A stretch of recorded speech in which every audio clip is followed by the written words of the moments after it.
असतो मा सद्गमया तमसो मा ज्योतिर्गमया मृत्योर्मा अमृतंगमया। ॐ शान्ति शान्ति शान्तिः।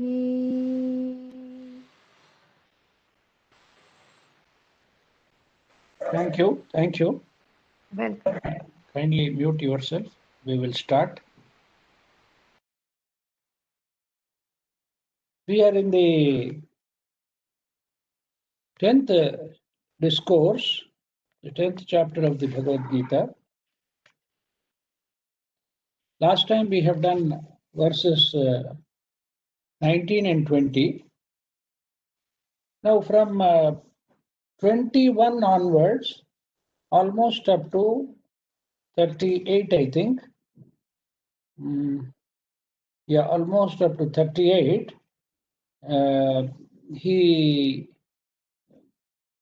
gives out the various manifestations in which his divinity is present. So instead of maybe reading the verses and then the explanations, which will take time, I have an Excel sheet which I will show you, where all these qualities or all these aspects of his manifestation are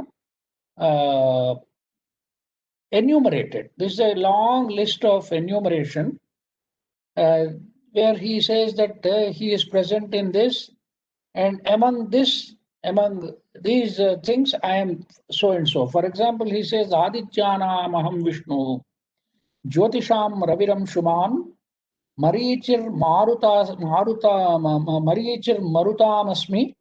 Nakshatranam aham Shashi. So he is describing that among the Adityas of the Adityas I am Vishnu, of radiances the glorious sun, I am Marichi of the Maruts, of the various nakshatras or the constellations or the asterisms as they are called in astronomy. He says, I am the moon. So he goes on enumerating all these things. I have listed them out. I'll just share them because our main purpose today is to go to the commentary of Sri Aurobindo in the essays on the Gita, as I mentioned last time. So, yeah.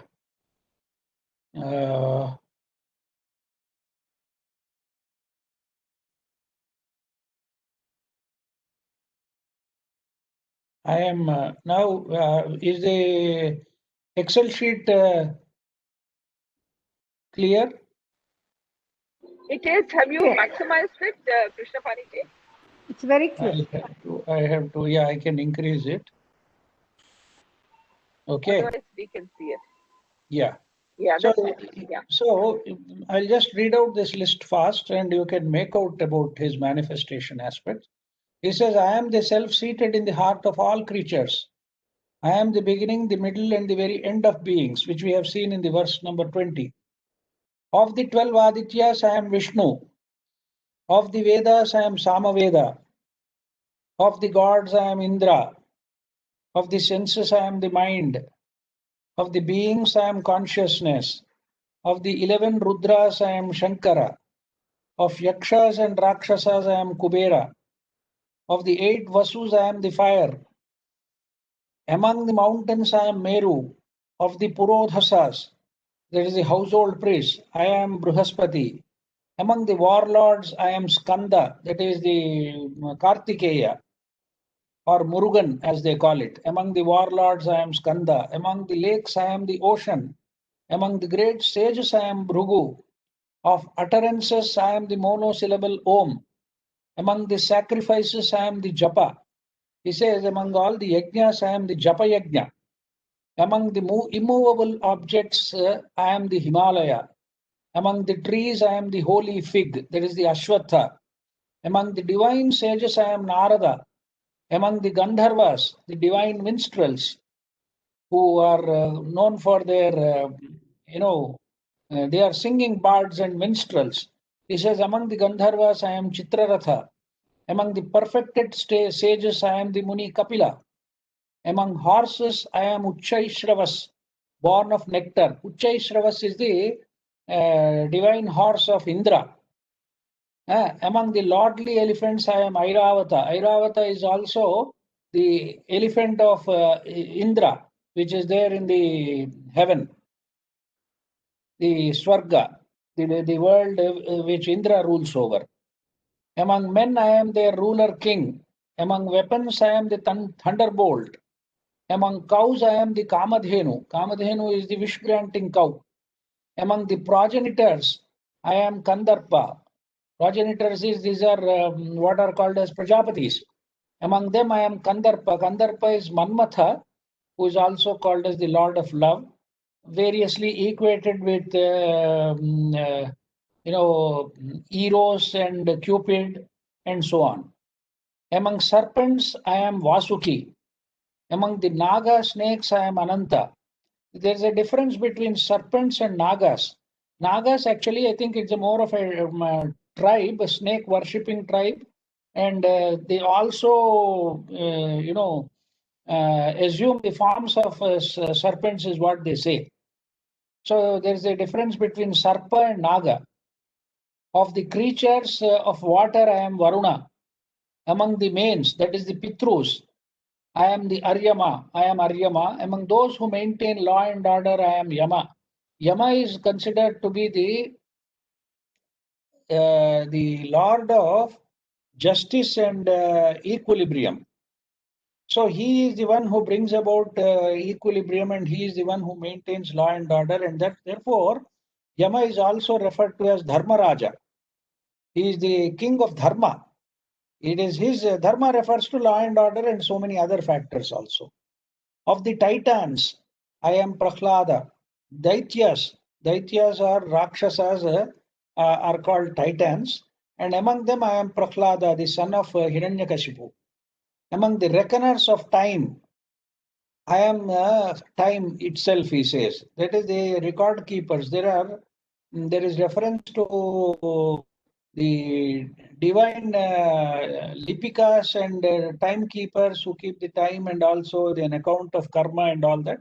That's something embedded in the whole system. And among the beasts, I am the lion. Among birds, I am Garuda. Garuda is also called as Vainateya, or the son of Vinata.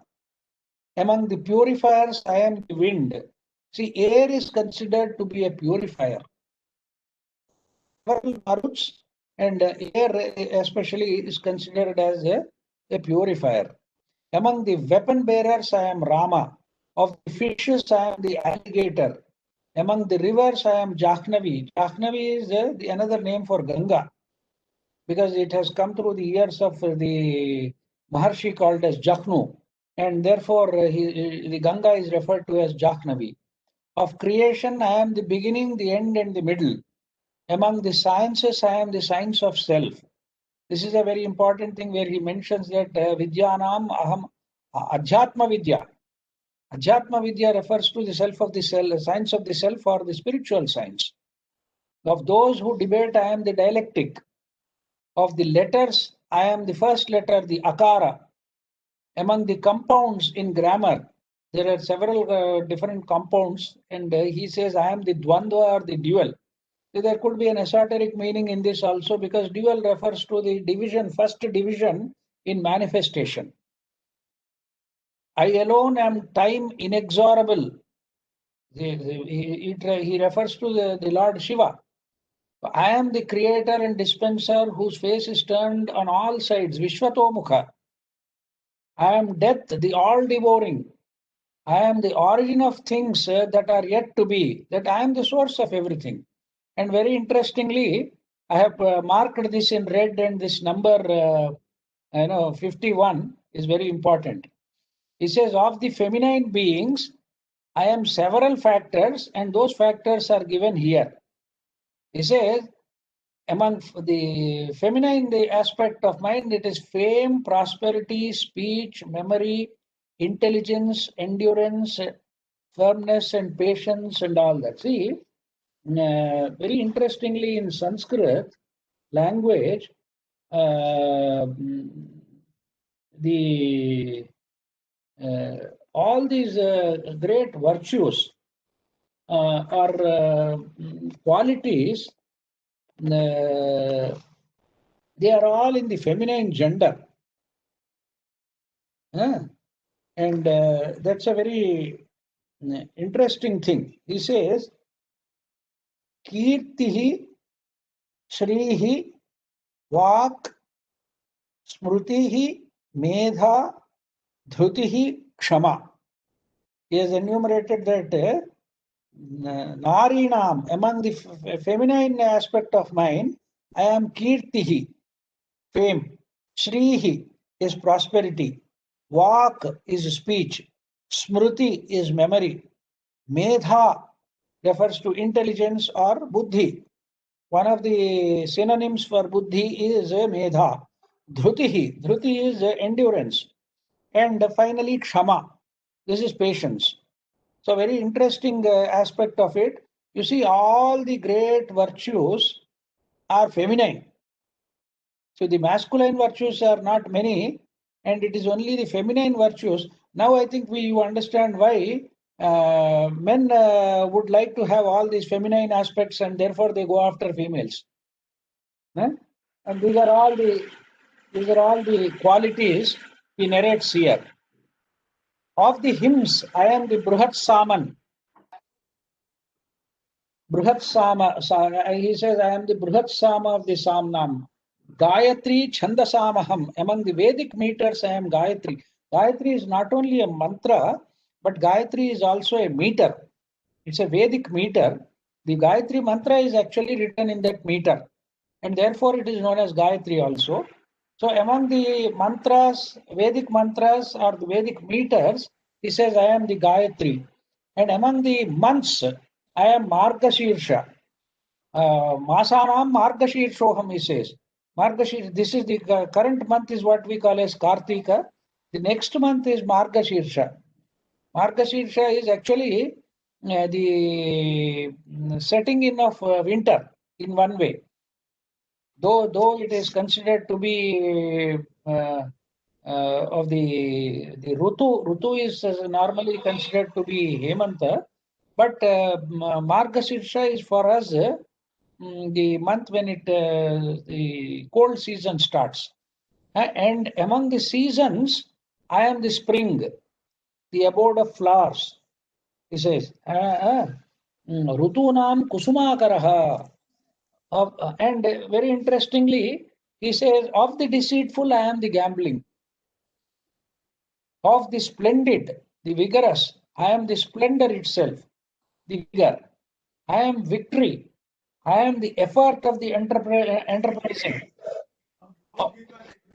Of the, yeah, there's some disturbance. Okay, are you able to hear me?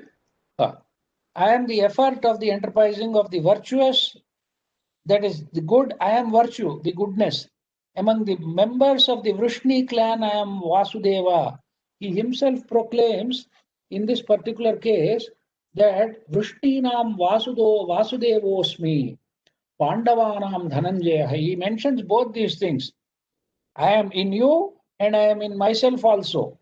So among the members of the Vrishni clan, I am Vasudeva. Among the Pandavas, I am Dhananjaya, Arjuna. Among the contemplative sages, Muninam Vyasaha, I am Vyasa. Among the poets, I am Ushana. Of those who chastise, I am the rod. He says, Dando Damayatam The scepter, the rod refers to the scepter of the ruler. And he says, I am the one who among the rulers, I am the scepter. Of those who seek victory, I am the strategy. Niti Rasmi Jigishatam. Those who desire victory, the strategy, the policies, the war tactics, whatever is there, I am in that also. And Maunam Chaivasmi Guhyanam. Of of things secret, I am the silence. Of the knowers of wisdom, I am the wisdom. Whatsoever in the seed of all existences, that I am. That am I, he says. So almost about 69 I have enumerated, maybe one or two others are also there. All these things, he gives you an elaborate list. And very interestingly, as I said, you need to contemplate on some of these things where he says, of the deceitful, I am the gambling. So I am in everything. Because whatever manifests, in all manifestation, I am present. In all manifestations, I am present. So that is the significance of this, and he gives this exhaustive list. And at the end of it, he says, "Yachapi sarvabhutanam bijam tadaham Arjuna, na tadasti vina yatsyan maya bhutam characharam." And whatsoever the seed of all beings, that am I, O Arjuna, nor is there aught, moving or unmoving, that may exist bereft of me. Without me, nothing can exist. And there is no end to me. Nantosti mama divyanam vibhutinam parantapa. There is no end of my divine glories, O Parantapa. Esha tuddeshatah prokto vibhuter vistaro maya. What has been declared, or what all I have enumerated earlier, is only an illustrative list of my infinite glory. And then he goes on to say, Yadyat vibhutimat sattvam Srimadurjitamev cha evava tattadevavagachatvam mama tejomsha sambhavam. Another important aspect he says is, whatsoever is glorious, good, beautiful, and mighty, understand thou that to go forth from a fragment of, because he by definition is infinite. So only a very small part of it descends into manifestation, and it creates this whole manifestation. And therefore he says it's only a amsha sambhavam. It is only a fragment of my splendor, tejas. And finally he says, athava bahunaitena kim jnatena tavarjuna vishtabhyahamidam kritsnam ekamshena sthito jagat. He re-emphasizes this fact of a small fraction coming down. He says, but what is the knowledge of all these details to you, Arjuna? What is the fun of giving all these things? It doesn't matter much. That means enough of what all I have described to you. Having pervaded the whole universe with one fragment of myself, I remain. I am sthitaha ekamshena. By one small fraction or a fragment of myself, I pervade the whole universe, he says. The whole universe is only pervaded by me, by a small amsha, a small, very small part of myself. So this is the, what I would say as the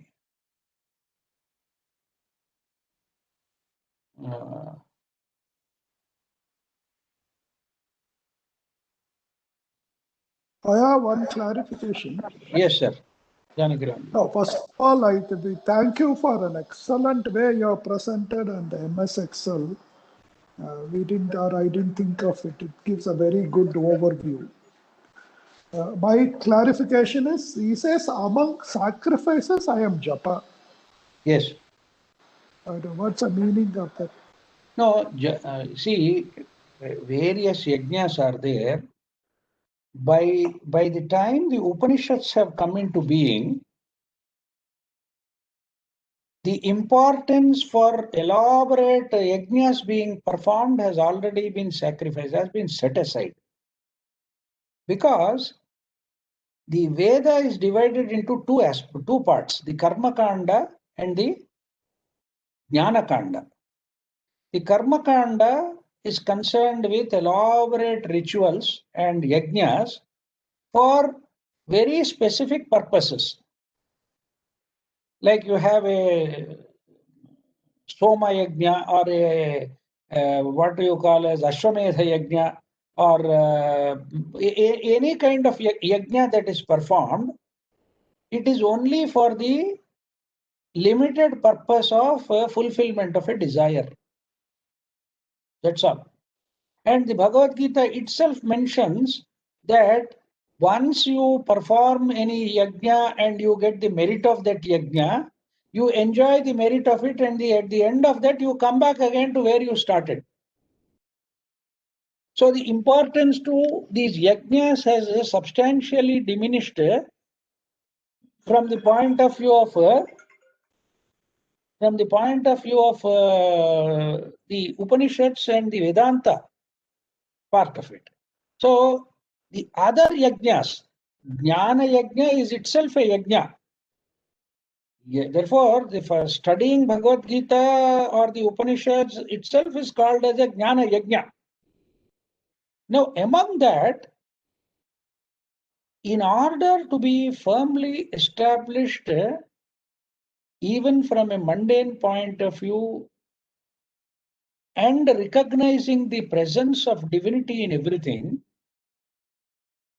the repetition of the name of the Lord is considered to be as an important means for attaining. The more you repeat, the more you contemplate, the more you meditate upon the divinity, there will be a greater and greater revelation of his true nature. And that starts with the japa. And japa, again, is not something to be considered mere repetition. Mere verbal repetition is not japa. Japa has to be internalized. Internalized in the sense it should be something which goes on in the background, whatever you may be doing. There is a very beautiful verse of Kabir Das. Kabir Das was one of those great saints who always would advocate seeing the divinity in a formless way, Nirguna Brahma kind of thing. But he has mentioned about this japa in one of his dohas. Very beautifully he says, Mala pherat jug bhaye mitana man ka pher. You have been yugas, you have spent yugas in rotating the beads of the mala, rosary. But the wandering of your mind has not stopped. Mala pherat jug bhaye mitana man ka pher. The wandering of the mind is going on and on. Therefore, he says, Karka man ka dari de man ka pher. So throw away the rosary away. The karka, manka means rosary, the beads. He says, the one in your hand, you please throw it away and repeat it in your heart, in your mind. Karka manka dari de manka pher. The beauty of the poetry also, you see, manka, first manka means of the heart or the mind. The second manka means the rosary. So you start doing it, internalize it, and do it in your mind and heart. So the importance of japa cannot be overemphasized, because the process of internalization is supposed to start there. The tradition, some of these bhakti traditions, they say that in the upacharas you do, we have shodashopachara. We perform all ceremonies which are external in one way, but all that has to be internalized. Once you internalize it, then it becomes a part of you. Then it moves in you and it is in you. So that is the japa is the beginning of that. It is not the end. That is why Manasi Puja.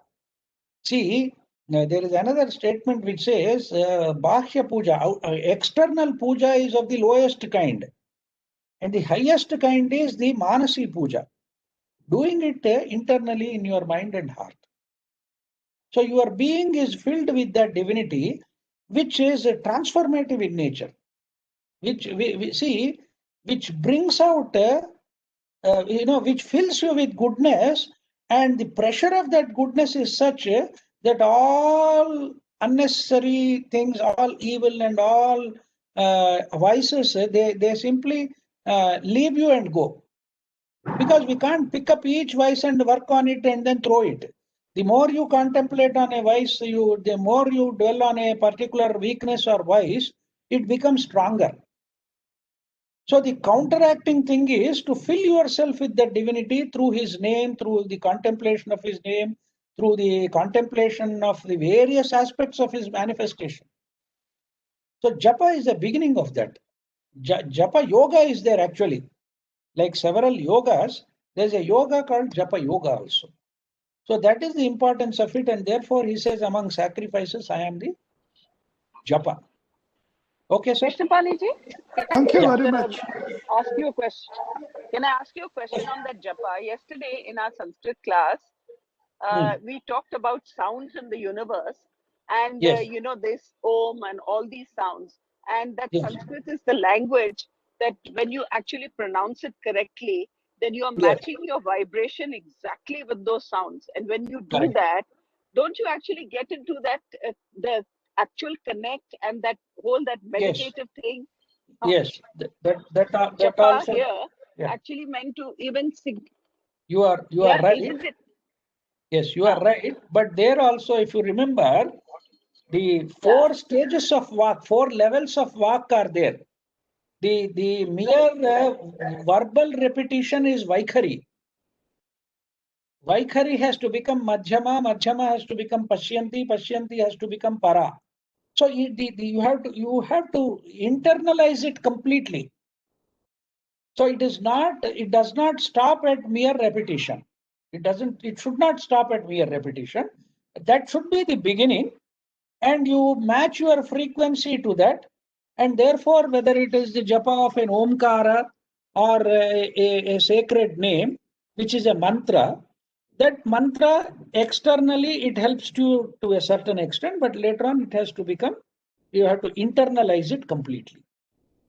So it is something which is vibrating throughout your system. That is the idea of that. It can't remain external only. Okay. External, yes, repetition is good, but it has to be internalized. Okay, sir, Janaki Ramji. Very much, very good, very nice elaboration, and I had got the also good one clarity. that we talked fire. Yeah. You can. Krishnaphani ji. Yeah. You switch off Purification, your. he mentioned wind. Madam, switch off your video because Okay, I think the bandwidth is not sufficient. Yeah, Okay, now now tell you me. can hear me?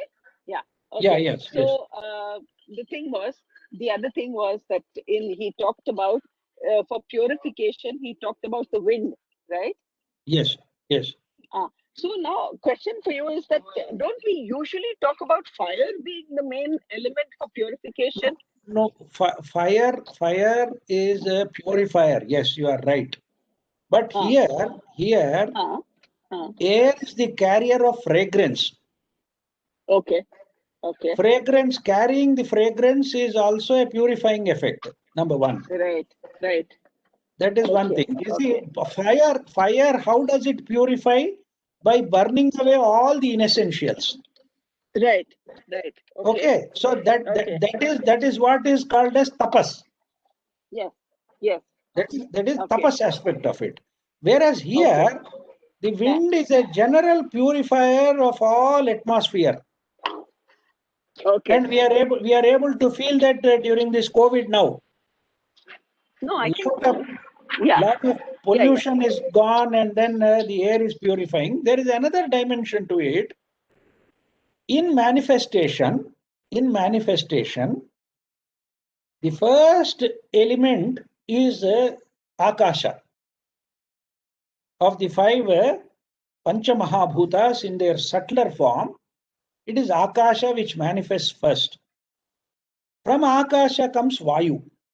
Akashat Vayu Rajayata. The first thing that comes is air. It is Akasha, or what we call as the sky or the space, which is not exactly a translation of the term Akasha. Akasha is something much more than that, because it's a medium for consciousness. It is not simply a medium for manifestation itself and movement of air and the evolution of the objective world. Akasha is the medium for consciousness also. So it is much more than what we normally call as space or sky or the ether, or there are several other terms that are used. And I mentioned earlier also, it is only in the ancient Indian tradition and ancient Indian system that Akasha is referred to as the first Panchamahabhuta. The first of the five great elements is Akasha, which you don't find in any other culture. They only talk about four. They only talk about fire, air, earth, and water. Right. But it is only the ancient Indian ethos, culture, and tradition, and the scriptures have fundamentally recognized that Akasha is the foundation or the basis for all manifestation. And from that, the first element that comes is air. So air has got that capacity to eliminate impurities in the atmosphere, and also it's a carrier of fragrance. So in that context, it permeates everything also. Yes, it permeates everything, and therefore it is referred to as right. But from a personal point of view, from the personal sadhana point of view, water is a cleanser, but fire is a purifier. Okay. Water only cleanses. Okay. But fire is an internal factor which purifies, and fire does not necessarily mean the gross fire which we see. For instance, in our system, even like, for example, the English idiom, fire in the belly. Isn't it? You say that in English, fire in the belly. That means there is a great source of enthusiasm, great source of courage, or this thing. Okay, so for us, fire is a symbolic thing of which is there internally in all energies. Right. In speech also, you say fire. Yes, fire in speech. Fire in speech. Sir, we also say Jataragni. Yeah, Jataragni is the digestive fire. Is a digestive fire. Correct. Yeah. And another factor to be noticed about fire is it is both beneficial and harmful.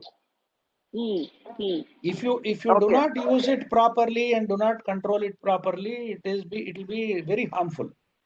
Right. For example, the fire that helps in digestion, which is called as Jataragni, if it is not in balance, if it is not balanced, it can lead to indigestion on one side or hyperacidity and ulcers on the other side. Correct. Similarly, speech. Fire can enthuse people, and you can hurt people also through the speech, fire of speech. Right. So the fire has any element has to be in balance, and we have to maintain that equilibrium. That is the idea. So the goes on, and frequently the one of the factors where it is criticized, the Bhagavad Gita is criticized as how did he say that I am the deceit in the gambling. So the idea presented here is that the idea of evil, the very concept or the very reality of evil in manifestation is built into the system. Unlike other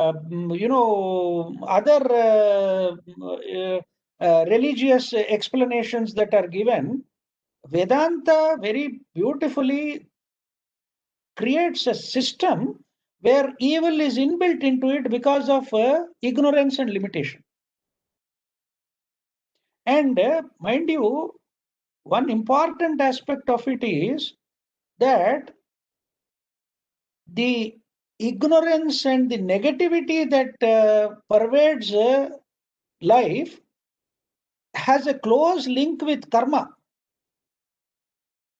If somebody has to teach me a lesson, or I have to learn a certain lesson in this life, then I am placed in a situation where people around me may be very cruel or deceitful or cunning. So I am placed in certain circumstances for two reasons. One is exhaustion of my karma, and the other is to learn a particular lesson. That I don't learn a lesson is a different matter altogether. Suppose I don't learn a lesson, then I am made to repeat it again. But if I learn a lesson, it is through that karma. So it is again, it has a role. It has a very beautiful role to play here, and that's how in the 7th chapter of the Bhagavad Gita, this aspect is brought out. It is like the story of a very cruel and wasteful person was there. A wastrel kind of person who was a drunkard also, and he had two sons. One son became a very good person, both from a societal point of view and a spiritual point of view, and another son became like his father, a drunkard. When both of them were questioned, how is it that you have become a drunkard? The son who became a drunkard said, because of my father. Because my father was a drunkard, I got into that habit and I became a drunkard. When the fellow who became very good, when he was asked, he also said, it is because of my father. I could understand from my father as to what I should not be. I have learned how I should not be in this society, how I should not be leading my life. So the opportunity is provided by this incorporation of the aspect which we identify as evil or sin is a very passing thing. It is not something permanent. It's something very passing, number one. Number two, it has a proper place of its own in the whole set of manifestation, because it is an outcome of limitation and ignorance. So that is another aspect of it. And in fact, in one of the statements, very beautifully, Sri Aurobindo also brings out this aspect. Now, I would like to go to the chapter 9 in the essays on the Gita, where he elaborately talks about this vibhutis. What is the basis of these vibhutis? I have identified almost about 25 important points, but maybe we may have to spend another session also on that. We will see, but we will have to carefully understand the message of the Gita. The insight of a person of the stature of Sri Aurobindo is required to provide us this kind of elaboration on the subject and insight into it. And I'll just read the first one. First point which I have noted. The message of the Gita is the gospel of the divinity in man, who by force of an increasing union unfolds himself out of the veil of the lower nature, reveals to the human soul his cosmic spirit, reveals his absolute transcendences, reveals himself in man and in all beings. This is the message of the Gita.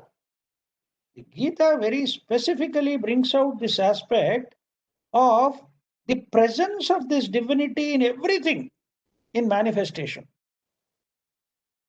It's a different matter whether one recognizes that divinity or not is a different matter. But the presence is there. That's why in the 7th chapter, when he talks about an ignorant or an evil person, he says, they are in me, but I am not in them. They are in me in the sense when I am pervading the whole creation and the whole of manifestation, obviously they are included in it. But I am not in them in the sense they don't recognize me. They don't identify themselves with me in any manner. They don't even know that I am there. So how can you claim that I am there in such a person? Chapter 7, verse number 12 is a very important verse in that context. And he doesn't stop there. Next verse, he contradicts himself and he says, I am not in them, I am not here, not there also. That is the nature of transcendence. He is there. And I'll come to an interesting statement of Radha Krishnan later on. I'll come to that. But let us go to see the point that Sri Aurobindo makes. He says, the message of the Gita is the gospel of the divinity in man. That's number one. And who by force of an increasing union unfolds himself. He is already present. You need not do anything else. You need not bring him into your presence. He is already there. What is needed is unfoldment. The unfoldment process is recognition, is the process of recognition. So that recognition is what is important. Therefore, he says, force of an increasing union unfolds himself out of the veil of the lower nature. We are caught in this ignorance of the body-mind complex and consider this as myself. I consider the body-mind complex as myself. So that unfoldment, unless it takes place, you can't remove the veil of that ignorance of the lower nature. And then reveals to the human soul his cosmic spirit. What does this unfoldment do? It reveals to the human soul the cosmic spirit, reveals his absolute transcendences, reveals himself in man and in all beings. This unfoldment does this. That is the message of the Gita. That is the most important aspect of it. And at the very beginning of this chapter, he emphasizes the message of the Gita. See, the beauty of it is, if you look at the whole of Mahabharata and if you look at the whole of the Bhagavad Gita, from a very superficial point of view, it doesn't convey any meaning. You have to delve much, much deeper into it to recognize what Vyasa himself said. This is every kind of Shastra. Every kind of Shastra is there in the Mahabharata. You find, you name the subject, you name the topic, governance, strategy, warfare, administration, finance, personal management. You can take any aspect of human life. You find it in the Mahabharata. Therefore, that's why he himself, Vyasa himself declares, Yadihasti tadanyatra yannehasti natat kvachit. What is there in the Mahabharata, you will find everywhere else in the world. What is not there in the Mahabharata, you will not find anywhere in the world. And what is according to the writer, according to the author of the Mahabharata himself, Vedavyasa says that this is a Dharma Shastra. Amongst all the other Shastras, the highest Shastra, this is the Dharma Shastra. What is given to us is dharma, righteousness, which should be the basis for all life. Because nothing comes with you except your dharma. Dharmastam anugachati. Only what follows a person is his dharma and nothing else. So this is a Dharma Shastra. Because there are several foolish fellows who have said that the Mahabharata is a tribal war among cousins. It's true. It is true in that statement. There is nothing wrong in that statement. But is it only that? Is it a tribal warfare for land and property? And is it something like nowadays we have elections? In those days they had warfare. And that too, it's a tribal warfare among the same family, among cousins. But that's a superfluous and a stupid way of interpreting it, isn't it? So it is this factor. The Gita tells us, as Sri Aurobindo says, is the gospel of the divinity in man. And this divinity progressively unfolds.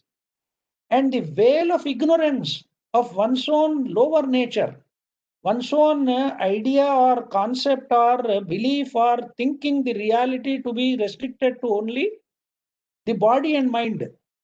This body-mind complex, because that appears to be very real to us. But if you restrict it to that, it doesn't convey anything. The presence of that divinity, that is the basis for it. That is the basis for it. And therefore he says, the potential outcome here of this union of the human with the divine, that is the union he is talking. That's the yoga. That is the meaning of yoga. The potential outcome here of this union, this divine yoga, man growing towards the Godhead manifest in the human soul and to the inner human vision, is our liberation from limited ego and our elevation to the higher nature of a divine humanity. This is the purpose of the union. It's mutual. Mutual in the sense, man growing towards the Godhead and the Godhead manifest in the human soul. That is the union. That's what is happening. And what does it do? Is our liberation from limited ego and our elevation to the higher nature of a divine human. So you see, it's a progressive thing. Animal human has to become human and transcend to become divine human. In one way, we are still at the animal human only. A very famous Nobel laureate, Dr. Lawrence, I think he's from Austria. Long back he said, I have found the missing link between higher ape and man. And he says it is we. The missing link is we. We have not yet become human also, fully. If we were truly humans, human beings, there would not be so much of chaos and cruelty and catastrophic things that are happening in the world. So the fallacy is that I think I am human. That itself could be a very great fallacy. I am only an animal human. My form has evolved to that of a biped. But there are so many other biped creatures, like as they say, higher apes, and so many other creatures are there which are also biped. So this transformation into divine humanity is what is the purpose of it, purpose of this. The tangle in which we are stuck is on account of the gunas. Ignorance is one factor, and gunas is another factor which he highlights here and says, unless we come to that Godhead or realize that God by knowledge, love, and will, these are the three aspects to it: jnana, bhakti, and karma. That's the idea behind this. When he talks about the coming out of this entanglement is through various stages. You have to come to that knowledge, that wisdom, that jnana. That jnana should convert to bhakti, and that bhakti should manifest as divine will. Not my will, thy will, as the Bible says, not my will, but thy will shall prevail. So you have to come into union with that divine will, for then only the right action will flow from you. And he goes on to add one very important factor. He says, one with God by knowledge, love, and will, and the giving up of his whole being into the Godhead. Giving up of his whole being into the Godhead is able indeed to rise to the absolute transcendence, but at the same time, but also to act upon the world no longer in ignorance. Once you come to that, you will act in this world, but you will not act through ignorance. You will not be acting through ignorance, but in the right relation of the individual to the Supreme. See the beauty of it? Now we know the right relation between the individual and the Supreme, and every action will flow out of that divine will and no longer out of that ignorance. And every action you perform through that union with the divine will always be the right action. Because nothing impure, nothing wrong can touch it. Otherwise, there's no meaning in calling it as divinity.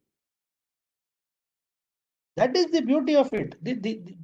In order to bring out that aspect of it, he has given this entire chapter of Vibhuti, not for just for the heck of it, as I have enumerated about 70 or 72 qualities or factors, which says that I am here, I am there, I am in this, I am in that, I am in this, I am in this. It's only an illustrative list to tell you that please don't miss out on anything. Everything and anything you see in this world, please develop that vision of seeing divinity in everything in manifestation, even in the evil. So that is the importance of it, and that is why later on he comes to Arjuna and says, "I'm not asking just for the heck of it to fight this war." Earlier he said, "Without you also I can kill all these people and then establish righteousness and do and all those things." See, my powers are infinite. But why is it that I have chosen you? Because it is elevating you also to the level of dharma. You have to understand that you have to make your will one with the divine will and operate. Not simply for the sake of killing all your enemies and ruling over this world. That's not the purpose. The purpose is the re-establishment of dharma. That which a very beginning in the second chapter itself he has mentioned, yada yada hi dharmasya glanir bharata abhyutthanam adharmasya tadatmanam srijamyaham. What for? Paritranaya sadhunam vinashaya cha dushkrutam dharma samsthapanarthaya sambhavam yuge. Why do I come again and again and again and again? Because of dharma, re-establishing and establishing dharma.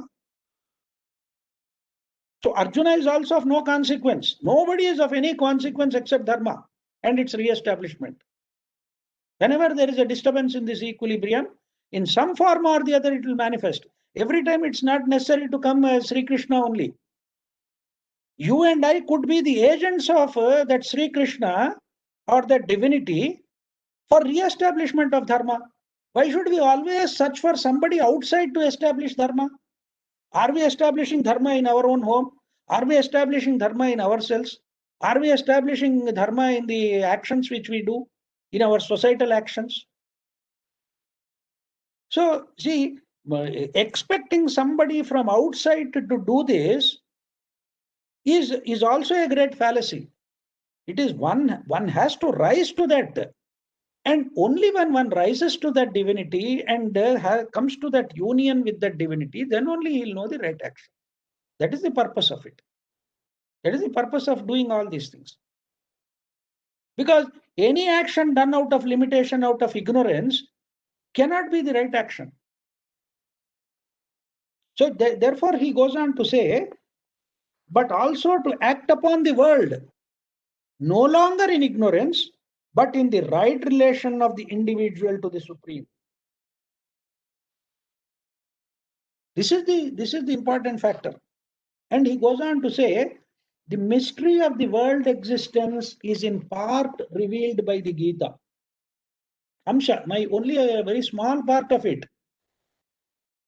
The mystery of the world existence, the whole of manifestation, is in part revealed by the Gita, because in part, for who shall exhaust its infinite depths, or what creed or philosophy say that it has enlightened in a narrow space or shut up in a brief system. So you see, only a very small part of it has come into manifestation. Then only it will start working. Manifestation is something infinite has become finite through the descent of a very small fragment of that divinity. And what is the outcome of this? What is the purpose of seeing divinity in everything? This knowledge of the presence of divinity in everything is also helpful that way. And he goes on to say, he will have first the knowledge of the unity of existence and the regarding eye of that knowledge. First of all, what is it that we gain out of this? The knowledge of the unity of existence. Everything in this world, everything in existence, there is an underlying unity. That knowledge is important. Once you develop that knowledge, you will also develop the vision to see that unity, and with that knowledge. That's why he says, the regarding eye of that knowledge. The regarding eye is that vision of the knowledge which you have gained about the unity of all existence. That is important. And he goes on there, he says, he will see all around him as souls and forms and powers of the one divine being. What does such a person see around him? He will see all around him as souls and forms and powers of the one divine being. Please kindly see, long back, I started an experiment. Normally, I don't wish to share my own personal journey and personal experiences because it's not of much relevance. But it had really helped me in several ways to bring about a change in the mindset. Whatever you are seeing, whether it's people or events or incidents or some aspect of humanity, especially when you are looking at another human being, can we start a practice of the first thought coming up in our mind when you see somebody is that he is an embodiment of, or he is a jivatma. An atma is embodied in that body, in that person. See, if I look at say Janaki Ramji, the first thought that should emerge is that Janaki Ramji is a jivatma. Not the body, not the outside body. Body is fine. It's there, and Janaki Ramji is identified with that. That's a very simple aspect of it. But can we practice by coming with that idea? The first thought that should emerge when I am looking at somebody is that he is a jivatma. And I would not like to go much deeper into my own experiments, but it had really helped me. Very good point. Yes, sir. Because in pranic healing, we are taught pranic healers always greet others as Atma Namaste. Yes, that is true. See, the very term Namaste, the greeting itself says the divinity in you is saluting the divinity in me is saluting the divinity in you. Otherwise, where is the question of bowing to you? And again, I mentioned earlier sometime also that when Swami Vivekananda said that I will bow and touch the feet of the worst wretch in this world. Not because what he is, but what is in him. So Difficult to see divinity in Trump. No, it is easy, sir, not difficult. Then see, forget about you and me. There are millions and millions of people who have voted for him. So don't think that all of them are foolish or all of them are useless people. They're very educated, very qualified, very intelligent people, very otherwise very socially conscious people have considered him as a suitable candidate. If out of the 150 million votes, if he has garnered about 72 million votes, it doesn't mean that 72 million people in the US are all fools. So the point is, you can see divinity and the Jivatma principle in your enemy, in a person whom you may not like at all. So what happens is, when you look at it, that hatred, that dislike also drops off. That also simply drops off. Sai Baba addressed all the devotees. Yes. Yeah, he always used to address Atma Swarupara. He would always say, you are all Atma Swarupas. Very true. Very true. Very true. That is important. That's what I'm saying. This is what he is also saying. He will see all around him as souls and forms and powers of the one divine being. Henceforward, that vision will be the starting point of all the inward and outward operations of his consciousness. See what the insight that Sri Aurobindo is giving to us. He says, henceforward, that vision will be the starting point of all the inward and outward operations of his consciousness. It will be the fundamental scene, the spiritual basis of all his actions. That is what Ramana Maharshi very clearly said. Where is the other? How should I treat others is a foolish question. When somebody asked him, he said, where is the other? There is no other. Atmavat sarva bhuteshu. Yah pashyati sa pashyati. He who sees in everything and everyone as his own self, he is the one who really sees. He says, Yah pashyati sa pashyati. He who can see that is the one who really has the eyes to see. We have only physical eyes and physical objects we are able to see. But that is the divinity presence in everybody. That's what we are supposed to see. That's what we are coming to. So this is what is important. And he goes on to bring another important dimension of it. See, without the presence of that divinity, without the secret presence of that divinity in their conscious nature, they could not at all live, move or act, and without whose will, power, sanction or sufferance, not one of their movements at any moment would be in the least degree possible.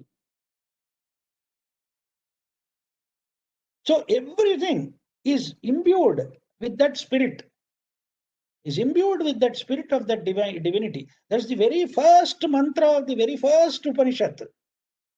Ishavasyopanishad, it says, Ishavasyanidam sarvam yatkinchat jagatyam jagat. Whatever you see in this world is imbued with that spirit of that divinity. And Mahatma Gandhi very beautifully said that if all this sacred literature and scriptures of India were to be lost completely, and if this one mantra of Ishavasyopanishad were to be alive, he said you can recreate the whole thing out of it. All that is lost can be recreated from this one mantra of the Ishavasyopanishad. That is the insight which Mahatma Gandhi gave. He said that first mantra is sufficient. You don't need anything else. You can recreate the whole of this so-called complex structure of so many Upanishads, so many scriptures, the Vedanta Sutras, the Brahma Sutras, what we call as the Brahma Sutras, the Bhagavad Gita, and the so many Prakarana Granthas. All these things are only addendums. They are only additions to this fundamental principle of the presence of divinity and the unity of existence, without whose presence nothing can happen in this world. That is what, again, he says, without whose secret presence in their conscious nature, they could not at all live, move, or act, and without whose will, power, sanction, or sufferance, not one of their movements at any time, at any moment, would be in the least degree possible. That is the point. And he gives a beautiful quote. He says, all will be to him a becoming of this one universal being. So this has to be recognized. This factor has to be recognized. That is the fundamental issue which he is talking about. That for that purpose, this chapter on Vibhuti Yoga is given, to emphasize that factor. The presence of the divinity in everything. To emphasize that factor, he has given this. I'll give you one more very beautiful quote. I'll give you one more very beautiful statement of Sri Aurobindo, which gives you a much deeper insight.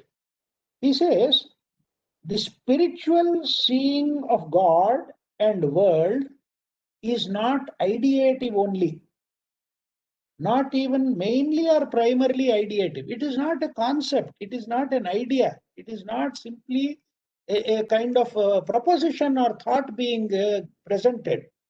He says, it is direct experience and as real, vivid, near, constant, effective, intimate as to the mind, its sensuous seeing and feeling of images, objects, and persons.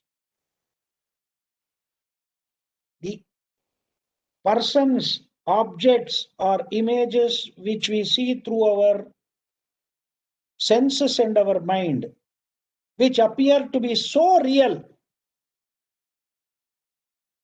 he says, the spiritual seeing of God is much more than that, and he says it is direct experience, aparokshanubhuti. This experience is direct and immediate. Immediate both from the point of view of space and time. Space and time means when we say immediate, it is now, in the presence, in the present. If you look at the etymological meaning of the word immediate, it means without any mediation, without anything intervening in between. So from a spatial perspective and a temporal perspective also, it is direct. So the word pratyaksha means direct and immediate. That means there is no mediating factor at all.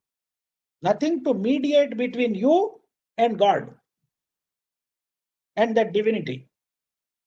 So that direct experience is much more real, vivid, near, constant, effective, and intimate as compared to any of our other experiences, worldly experiences through our senses. So that should be the impact it should create. That should be the impact on us. Otherwise, what happens is, it's only mere words. Otherwise, it's only mere words to us. It's only a concept. Okay, sir, it seems there is some divine presence in everybody and everything is divinity, and therefore it's always there, sir. So I should love the entire humanity. And therefore, I should make it into a concept that and there is a joke about it. It is said, I love humanity, but it is people with whom I have problem, he said. I love humanity, but I have problem with my neighbor. I have problem with my wife. I have problem with my spouse. I have problem with somebody else. I have problem with everybody. So it is the people, he says, who create the problem, with whom I have a problem. But as a concept of loving entire humanity, yes, I love. And I love the people in some remote island like Kiribati. I love them more also, because I will never go there. I will never meet them. I will never see them. But I can, sitting here, I can say all the people in those Kiribati Islands, which is on the international date line, I love them. That's a foolish concept. That's a foolish idea. Because if there is that reality of that divinity in you, the first thing you should see is, you should see in the near and dear, who are in your presence, who are right now here. That is the reason why he says, real, vivid, near, constant, effective, intimate. And he goes on to add and says, spirit sees spirit. It's not one human being, one person seeing the other person as such. It is spirit seeing spirit. The divinized consciousness sees God as directly and more directly, as intimately and more intimately than bodily consciousness sees matter. It sees, feels, thinks, senses the divine.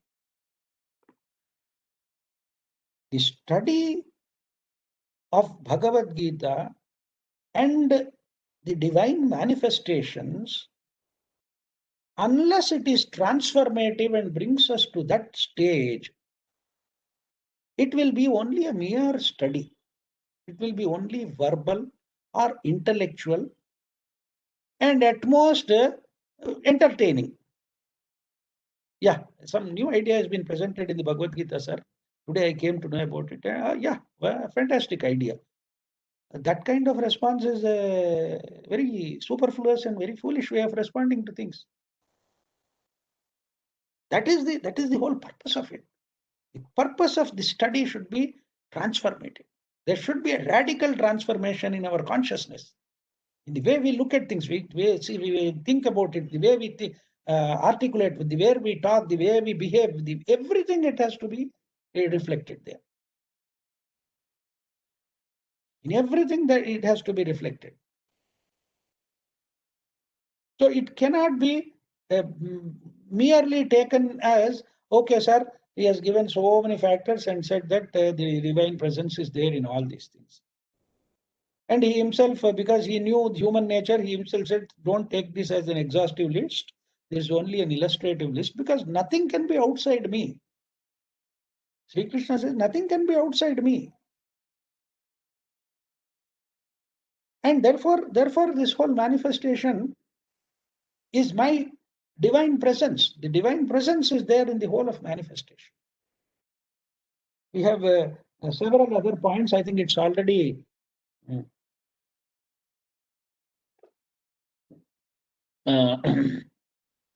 Sri Aurobindo's book, which I am reading, Ramchandranji, is this book, the essays on the Gita.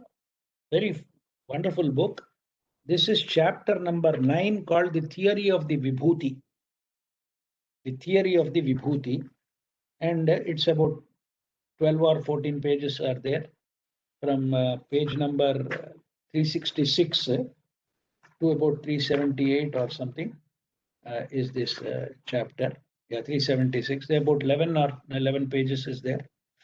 Every word of that chapter is very important. Very important. In fact, that's the reason why last time I said I wanted to dwell on it. Yes, sir. Saji, which page you currently in? Currently, I have read page number 368, sir. 368, last paragraph. Okay, great. 368. Krishnaphani ji? Yeah. Yes. Krishnaphani ji, very small request. Is it possible for you to photograph 8 or 9 pages and send it to us? Oh yes, no problem. No problem. I'll put it in the Bhagavad Gita group. I'll put it in the Bhagavad Gita. No problem. Thank you so much. But see, This book is not an expensive book. You can get it at a discount also. Sri Aurobindo Ashram, this book is 240 rupees. And it can be, it's a great asset. It's a great asset. I'll definitely post these pages, but one thing is, my pages will all be underlined with pencil and markings and notings and all kinds of things. It could be confusing. Then we'll see It all would your be notes confusing also, for you. which is good. No, the notes are not elaborate. Sarji, my book Yes. is absolutely fine. I can do that for you. For all. Yeah, please, you can. Perfect. If your book is perfect. No notings, all plain. your book is pure. My book is impure.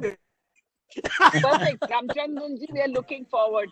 Right. We're looking forward to your posting. Page number 366 to page number 376. You can take or I don't know, it could be available in PDF form and you can download it also. I'll see that also if it's possible and send it to you. Okay. So this is I want to stop here because it's already 11:52. Are there any questions or points which you would like to ask or make? Anybody? Janaki Ramji? No questions. It's all very clear. Thank you. Krishnaphani ji, Yep. I must thank you. I thought this chapter would be only about the greatness of the Lord, but you took it into a completely different level, and I think it is one of the finest talks you've given. Thank you so much. Thank you. No. When I read this particular essay, I was really thrilled. I said we'll be missing the whole thing if we don't come to it. Yeah. No, beautiful. Really beautiful. Thank you. And there is much more. I think we'll require another session also. Yeah, we'll do that. We'll do that. I think out of the 25 points I have noted, I have covered only about 8. Okay, lovely. We can continue from Friday. From there, any further points, discussions, sir, or questions? Sumanji? Yeah, Umesh, yes, please. Yes. Sir, today's session made me little sad because you said the first thought that must come to us is to see everybody as Jivatma. Right. My regret is so far I have reached up to the second thought level, because at first thought I still connect with people as they are. Only at second thought when I contemplate, I said it's okay, they are also like me, consciousness. Right. But as you said today, the very first thought should come, and that's how we relate with everybody as Jivatma. Yeah, no, don't Umeshji, don't divide it as first thought, second thought, because the speed of thoughts is so high, they come at a tremendous speed. So in my experiment also, there could be a fraction of second difference in my first perception and the emergence of the thought of a person being a Jivatma. So that's not an issue at all. If you are able to cultivate that, and it is difficult also. See, it doesn't sustain, sir. The problem is it doesn't sustain. If I encounter some problem, I may shout at my son, or I may scold somebody, or I may quarrel with somebody. That also continues. So it is something which should be done on a moment-to-moment basis, and don't regret of what is happening or what is not happening. Don't regret. I do have such experiences as you wanted to relate, but leaving aside the personal experiences, I honestly confess that on the first thought, sometimes I still connect with people as they are, and I have some impressions. Only later on when I think of Guru's contemplation, I realize that I should not have reacted in a manner and taken them as they are instead of having them as Jivatma. Thank you so much. It's kind of eye-opener. I have also concealed so much about my own experiences. I only said that I did this as an experiment and continue to do it. But because you have confessed, I also would like to confess that I might have failed a million times. So that is a part of the game, sir. That's a part. Let us not feel bad about it or regret about it. But progressively, it can be transformative. If you keep on at it, if you hold on to it, that itself becomes transformative. So these are the two aspects, sir. That is what I'm carrying along. One, Yeah. you always said that transformation should be instantaneously, right now. You turn. Now, that is what I'm struggling. No, don't expect it. Don't anticipate or work for it or do it. You simply do it. That's all. Okay. Don't that's another that could be another hurdle. Yes. Anticipation and stays in my mind. expectation could be a hurdle. Yes, yes. Please That don't do that. that statement of yours stays in my mind throughout, and I sort of think that I still have to work on it, and this is the second. Sir, chalte rehne dijiye. That is evolution, no? Yeah. Krishnaphani ji, that is evolution. That is Obviously. the word evolution. Yeah. Yes. Yes. Yes, I think in my point of view, sir, so much of with the divinity that you are relating and sharing with us, guiding us, for us is to relate it to our life and put it in a practice. Absolutely. Instead of just admiring few verses. Yeah. Otherwise it will only be like, yeah, we had a good session, we had a nice session, and so many things were explained. All that is of no consequence, sir. Yeah. All that is of no consequence. That's right. Okay. Thank you so much. Sarvatma Bhavana. Yes, sir. For Sarvatma Bhavana, maintain all the time. It got very root level changes. Otherwise, it just and going, coming and going. Only thing I can say as a practice is that when it is required, it should come. Earlier, it takes long. Slowly, it is coming quickly to recovery. That is the only progress I could see, and nothing more. That's good. That's good. That's good. You just don't worry about it at all. Don't think in terms of attaining or achieving something. Are we living in this moment with that thought? And it should be from moment to moment. That's all. Sir, the great masters have also said that we have failed a million times. Those who have crossed over, they also said that we have failed a million times. So what are we? We are nothing, and there's no problem at all. There's no problem at all. See, that is why unfortunately what happens is several among of us we can't sustain or we can't listen to these things for 1 hour or more than 1.5 hours. Oh, bahut ho gaya bhai, I'm getting a headache, or I can't manage it. Okay, I'll progressively see and all that, because you are not tuned to it. You are not prepared for it. No, Sarji, your class is reinforcing. Your class is absolutely reinforcing, complementing and encouraging, facilitating. No, it could be the other way around also. It could be other way around also. It could be saying that, Arey, what this fellow is talking is very difficult. Let us see later on. Okay, I have listened to him. Let us see later on. Could be a response also. No, not at all. Okay. Yeah. Yes, please, madam.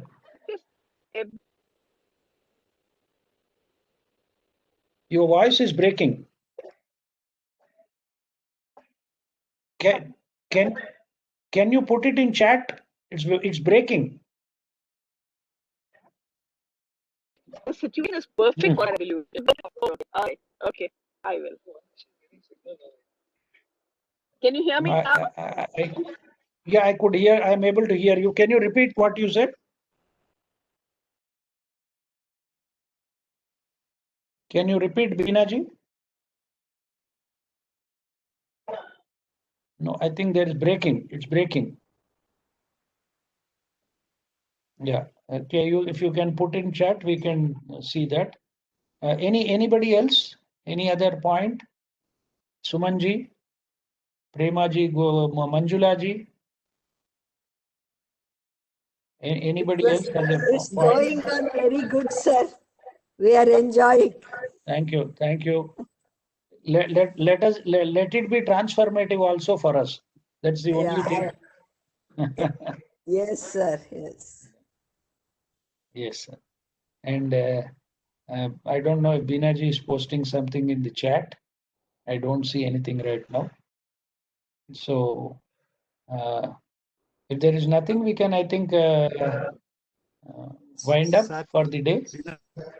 Yes, yes, sir. Recording is a must to at least listen twice, minimum to. Yeah, it is being recorded. It is being recorded. The School of Ancient Wisdom, I'll ask them to share. Okay. Great. Thank you, sir. It is being recorded. So I think we can close the session. Sajni ji. Ji has put it in the chat. Oh, she has put something in the chat. Okay, something about no regrets. So we are perfect in every moment, and every situation is what our soul has asked for. So there should be no regrets. Absolutely, absolutely. Let us not dwell on the past. That I am not able to do it, or I did it and then failed in that. That should not be the idea at all. So from a moment to moment basis, if you are able to sustain and hold it in our consciousness, it will become a part of us. That's the idea. No, let's not have any regrets or guilt or feeling bad about it. That is more important. It's more important. Okay. So thank you so much. Sajni ji, you can kindly close it. Thank you so much, Mr. Krishnaphani. I'm so glad you spoke on the theory of Vibhuti and took it from Sri Aurobindo's essays on the Gita. However, I think now we must all begin to experience this presence of divinity in everything. Yes. As you said, we understand it very intellectually, but spirit seeing spirit will definitely bring about this radical transformation in our consciousness, as you pointed out. So I think we need to do this experientially. So now I'd like to tell you that tomorrow we have a program at 11:15.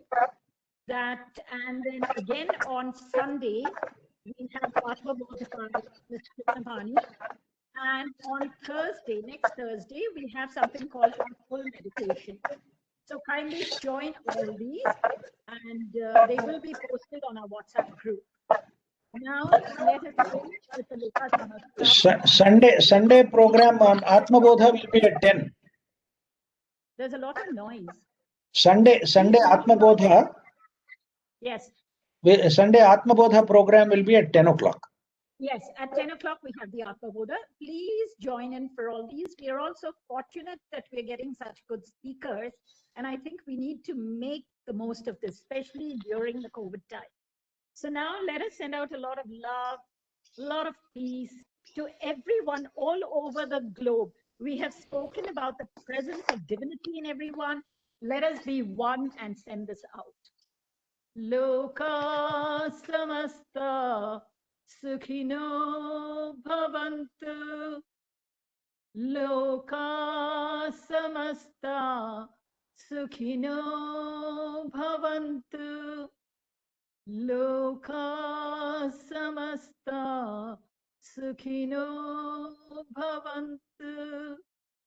Om Shanti Shanti Shanti Hari Om Shri Guru Bhyo Namaha Hari Om Shri Krishna Arpanamastu. Thank you, everyone. We will see you tomorrow at 11. Yes. Can I make a little? Yes. I wonder if you all receiving the message about the yoga. Unfortunately, none of my group from this have ever come to the yoga So just for your knowledge, next Sunday, we will, yes, along with the different asana, I will be having a savasana. So probably that might interest some of you. Please join. Oh, Please yes. join. Oh yes, certainly, certainly. Thank you. Thank you. All right. Thank you, everyone. Have a good day, a safe day, and we'll meet again tomorrow.